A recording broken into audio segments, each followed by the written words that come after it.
Atomic Heart is a first-person action-adventure shooter developed by Munfish. The shooting, puzzles, and political thriller narrative bring back good memories of 7th-generation FPS big hitters like BioShock and Call of Duty Black Ops while using the 9th-generation tech to push the gameplay and cinematics to another level.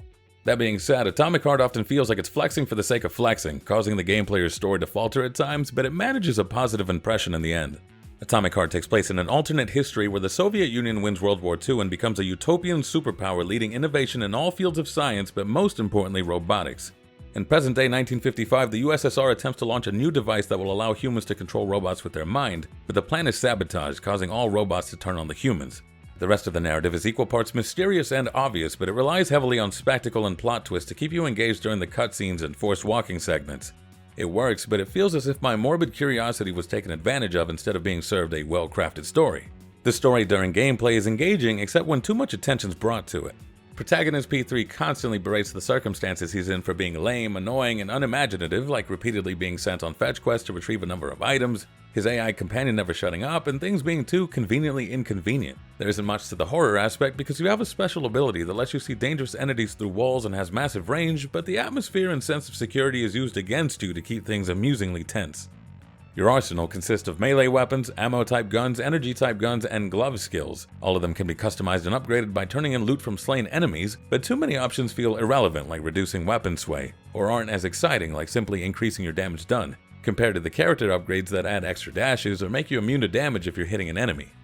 Energy weapons don't need to use ammo, and melee attacks charge up energy guns, so most of your points are better spent on character upgrades, which leaves about 2/3 of the skills as undesirables.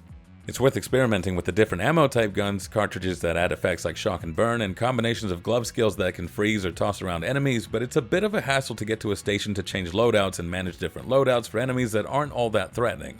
You can just walk around in circles, dashing out of the way of telegraphed attacks, or make enemies get stuck behind knee-high obstacles.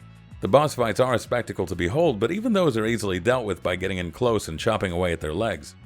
The world is mostly linear but opens up at times, allowing you to scavenge around topside or partake in puzzle dungeons for extra gear and blueprints. The scavenging itself feels repetitive as the different areas are all dealt with in the same manner of clearing out a few enemies and then going through chests and drawers.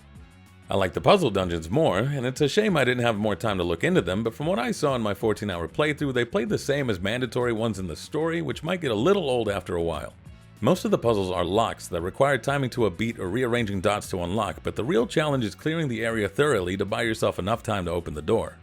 For lack of a better word, Atomic Heart is weird. The intro has almost no real gameplay for 30 minutes and plays out like a poorly scripted political ad. The story feels like a military thriller fever dream, and the characters have surely all gone mad. But it works. From the talking corpses to the mustachioed crash test dummies, everything feels like it belongs.